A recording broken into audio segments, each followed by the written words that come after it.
Mesdames et messieurs, bonjour, je m'appelle Yankor. Aujourd'hui, nous allons continuer ce que nous avons commencé la dernière fois.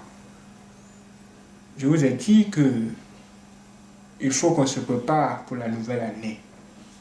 Il faut préparer l'année qui arrive. Il est très important de le faire maintenant pour ne pas être surpris, parce qu'on ne sait jamais. Je vous ai dit beaucoup de choses. Par exemple, je vous ai dit la dernière fois qu'il fallait se séparer de ses péchés avant d'entrer en 2022. Ça veut dire que si vous êtes encore dans le péché, il va falloir vraiment vous libérer du péché ou encore de tous ces péchés que vous transportez. Et vous devez prier pour cela. Vous devez aussi travailler sur vous et autour de vous afin que ça soit fait. Ce n'est pas impossible. Dieu peut vous aider. Aujourd'hui, nous allons toucher un autre point. Le point qui concerne vos ennemis. Et le message, le thème, c'est une question qui est: quel est votre plan pour vos ennemis de 2022? Quel est votre plan pour vos ennemis de 2022? Avez-vous un plan aussi pour cela? Comme on se prépare pour cette année-là, la nouvelle année-là, il faut aussi jeter un coup d'œil aussi à ce niveau-là. Qu'en dites-vous?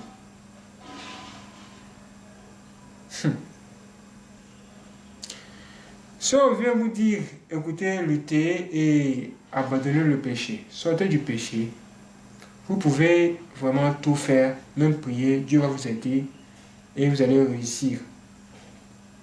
Mais pour ce qui concerne les ennemis, nos ennemis, ça, c'est un autre cas. Tu ne peux pas dire, j'abandonne tous mes ennemis comme j'abandonne le péché. Parce que les ennemis, ce sont des ennemis. Des gens que vous connaissez, que vous ne connaissez pas, qui vous combattent quand même. Que vous les ayez fait quelque chose ou pas, eux ils vous combattent parce que nous sommes en guerre sur la terre. La guerre du bien contre le mal. Et ces gens-là sont là. La plupart du temps, quand on parle d'ennemis, beaucoup de personnes n'arrivent pas à comprendre réellement qui sont nos ennemis, nos vrais ennemis. Pour bien comprendre cette affaire, ou encore bien déterminer qui sont nos ennemis, nous allons entrer dans la parole de Dieu. Dans Ephésiens 6, verset 12. Prenez votre Bible. Ephésiens 6, verset 12. Il est clairement écrit ici: car nous n'avons pas à lutter contre la chair et le sang, mais contre les dominations, contre les autorités, contre les princes de ce monde de ténèbres, contre les esprits méchants dans les lieux célestes. Vous avez entendu ça? Vous avez vu? Dans la première partie, on nous dit que nous n'avons pas à lutter contre la chair et le sang. Ça veut dire quoi? Souvent, les gens se bagarrent parce qu'ils se disent que telle personne est mon ennemi, telle personne est mon ennemi. Oh, celle-là c'est mon ennemi, celle-là elle veut mon malheur, oh, c'est mon souci qu'elle a. Alors que Dieu nous dit que ici, nos vrais ennemis là, ce sont les démons qui donnent la force aux sorciers.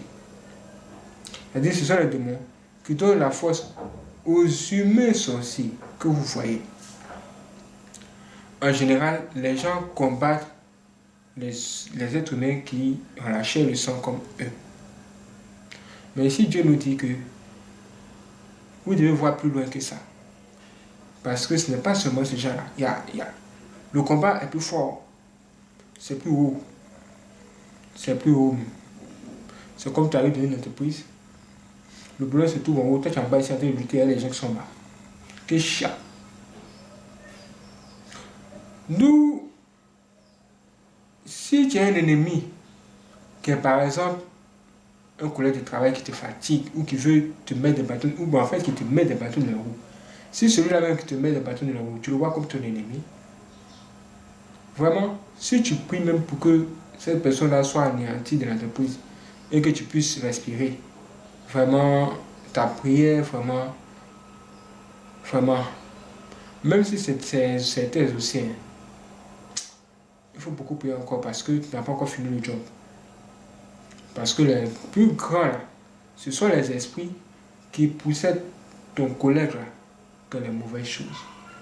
C'est-à-dire qu'il y a des tels esprits qui sont derrière toi.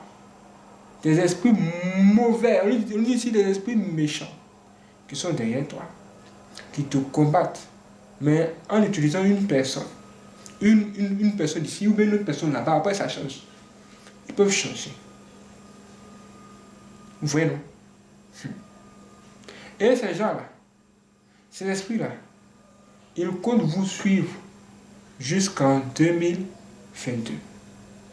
Alors en 2022, tu ne peux pas entrer là. Ces mêmes ennemis-là, qui t'ont combattu depuis le 1er janvier 2021 de cette année-là, ces mêmes ennemis-là, veulent encore te suivre jusqu'à là-bas. Si cet ennemi-là qui se trouve dans votre entreprise, si c'est ton ennemi, et que tu as peur pour qu'il ait été renvoyé, ne pense pas que les esprits-là, tu peux le renvoyer aussi. Les esprits-là, ce sont des personnes invisibles. Ce sont des esprits invisibles. Ce sont des choses invisibles, mais qui travaillent dans le processus de détruire les gens. Donc ces esprits-là vont te suivre. Si tu as lutté pour abandonner tes péchés ici, c'est bien. Mais en 2022, là, les mêmes esprits-là vont te suivre. Ça veut dire ce que ça veut dire. Ça veut dire que comme le diable ne meurt pas, tes ennemis qui sont dans le monde des ténèbres, qui sont les esprits méchants, eux aussi ne meurent pas.